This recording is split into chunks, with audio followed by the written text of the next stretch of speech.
অনেকক্ষণ ধরেই অনেক মানুষ অপেক্ষা করছে এখানে, কে কার আগে যাবে, কত দ্রুত কে কোথা থেকে যেতে পারে। জীবনের অনেকটা সময় নষ্ট হয়ে যায়, ট্রাফিক জ্যাম, পুরো হাতের ঝিলের সৌন্দর্যটা একসাথেই উপভোগ করা যায়। এটা আমার কাছে খুব একটা আহামরি কিছুই লাগে না, সেটা তাদের হাজার বাড়ির উপরে ঘুরে দেখার পরেও আপনি সময় কাটিয়ে দিতে পারবেন, তাও কোনোভাবে রেস্ট না নিয়ে। মন ভালো হয়ে গেছে, কি জানি একটা বিষয় আছে।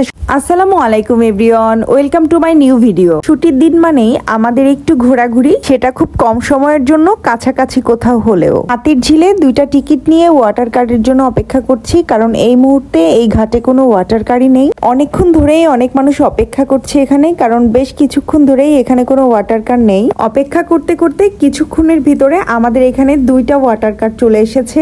আজকে আমরা কোথায় যাব আমরা জানি না, কারণ আমরা সেরকম কোনো উদ্দেশ্য নিয়ে বের হইনি, আমরা হাঁটার উদ্দেশ্যে বের হয়েছি। আজকে মূলত আমরা হাতির ঝিলের গুলশানের ওই সাইডটায় হাঁটবো। সেদিন যেহেতু পুলিশ প্লাজায় গিয়েছিলাম, তো বের হতে হতে আমাদের অনেক দেরি হয়ে গিয়েছিল, এই কারণে আর হাঁটা হয়নি। তো আজকে ভাবছি ওই সাইডটা একটু হাঁটবো। আর ওয়াটার কারের এই ফিলটা কিন্তু অনেক ভালো লাগে, একদম গ্রাম্য গ্রাম্য একটা ফিল। আর এই যে দেখতে দেখতে আমরাও চলে এসেছি। কত ব্যস্ত একটা নগরী, তাই না? এই নগরীর সবাই অনেক ব্যস্ত, এই নগরীর সবাই নিজেকে নিয়ে ব্যস্ত, কারো হাতে কোনো সময় নেই, সবারই সময় বাঁচানোর চিন্তা, কে কার আগে যাবে, কত দ্রুত কে কোথা থেকে যেতে পারে। অবশ্যই এটার পিছনেও একটা গল্প আছে, কারণ এই নগরীর মানুষের জীবনের অনেকটা সময় নষ্ট হয়ে যায় ট্রাফিক জ্যাম আর সিগন্যালের কারণে। আর এর ভিতরে যতটুকু সময় পায় চাকরি বা ব্যবসা সামলে পরিবারকে সময় দেওয়ার জন্য, নিজেকে সময় দেওয়ার জন্যই সবার এত ব্যস্ততা। হাতের ঝিলের এই সাইডটা আমার অনেক বেশি পছন্দ, পুরো হাতের ঝিলটাই আমার ভালো লাগে, কিন্তু এই সাইডটায় হাঁটতে একটু বেশি ভালো লাগে।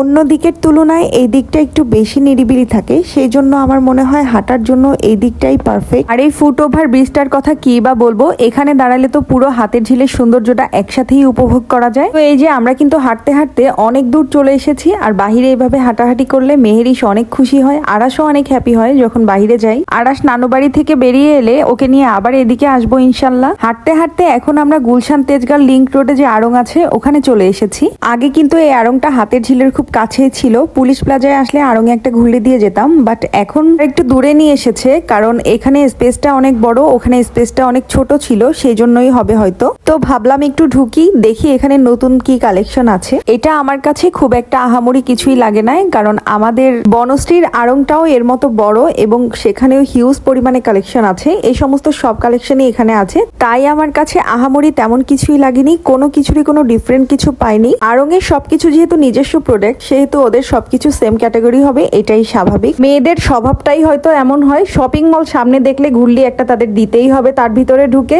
সেটা তাদের হাজার বাড়ির উপরে ঘুরে দেখার পরেও মেয়েদের সাথে শপিং মল এবং শপিং করার কানেকশনটা মনে হয় অন্যরকম থাকে, এটাই সত্যি কথা। আপনি এমনি যখন হাঁটবেন 1-1.5 ঘন্টা হাঁটার পরে আপনি হাঁপিয়ে যাবেন, বাট শপিং মলে ঢুকে 4-5 ঘন্টা অনাহাসে আপনি সময় কাটিয়ে দিতে পারবেন, তাও কোনোভাবে রেস্ট না নিয়ে, হেঁটে হেঁটেই। এটাই বাস্তবতা। আর এটা কিন্তু 1-2টা মেয়ের ক্ষেত্রে বলছি না, অধিকাংশ মেয়ের ক্ষেত্রেই কিন্তু এটা প্রযোজ্য। শরীর খারাপ থাকলে শপিং করবেন, দেখবেন শরীর ভালো হয়ে গেছে, মন খারাপ থাকলে শপিং করবেন, দেখবেন মন ভালো হয়ে গেছে। কি জানি একটা বিষয় আছে শপিং মলের ভিতরে, সেখানে গেলে কোনো ধরনের কোনো ডাক্তার ছাড়াই শরীর মন দুইটাই ভালো হয়ে যায়। যাই হোক, আমাদের মোটামুটি ঘোরাফেরা সবকিছু কমপ্লিট, এখন আমরা চলে যাচ্ছি বাসার দিকে, যেহেতু অনেক রাত হয়ে গিয়েছে। আর আমরা আজকে আড়ং থেকে ছোট্ট সুন্দর একটা জিনিস কিনেছি, এই যে মেহেরিশের একজোড়া জুতা, কাপড়ের সফট জুতা, এটা ওর নিজের শপিং নিজেই দেখাচ্ছে, দেখেন, আমাকে দিবে না ধরতে।